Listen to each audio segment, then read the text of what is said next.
One last time.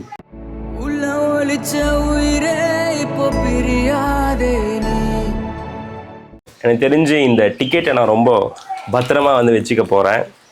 ஏன்னா இதுதான் last ticket விஜயண்ணாவோட ஃபிலிம்லேயே.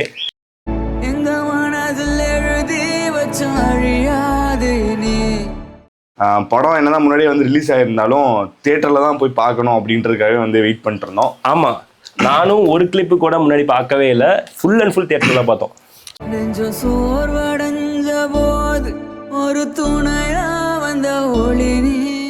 ஒவ்வொரு விஷயம் அவர் பார்த்து கற்றுக்கிட்டு தான் வளர்ந்துருக்கேன். ஸோ அப்படி ஒரு ஆக்டர் விஜய் வந்து இன்னையோட ஜூலை 23யோட கதம் ஓகேயா.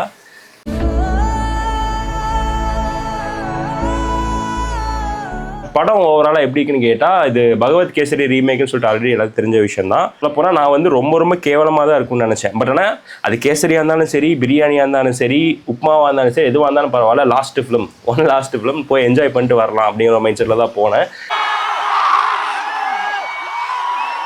பட் ரொம்ப கேவலமாக தான் இருக்கும்னு நினச்சேன். பட் படம் உண்மையாகவே நல்லா தான் இருந்துச்சு. இப்போதான் வரப்போ பேசிட்டு வந்தோம், இனிமேல் எந்த படத்துக்கும் இந்த மாதிரி ஒரு இன்ட்ரெஸ்டே இருக்காது. காலைல 4 மணிக்கெலாம் எந்திரிச்சு கிளம்பி ஃபர்ஸ்ட் ஷோ பார்க்க போகிறோன்ற ஆசையே இதுக்கப்புறம் இருக்காது.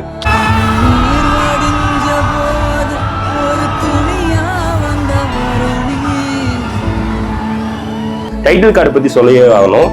சத்தியமாக எதிர்பார்க்கல இதை வச்சு முதலமைச்சர் வச்சு டைட்டில் கார்டு போடுவாங்கன்னு.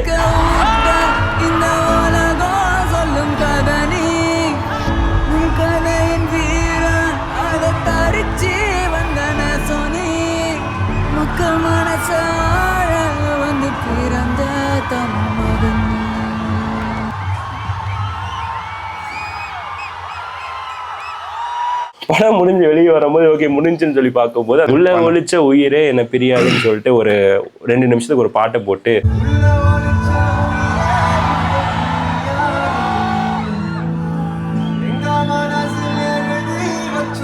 ஸோ ஓவராலாக நீங்கள் போய் இந்த படத்தை பார்க்கலாமா வேணாமான்னு சொல்லி கேட்டிங்கன்னா, இஃப் இன்கேஸ் நீங்கள் முன்னாடியே பார்த்துருக்கீங்கன்னா எனக்கு தெரியல. ஏன்னா 1.2 crore பீப்புள் வந்து பார்த்துருக்கதா வந்து கேள்விப்பட்டேன்.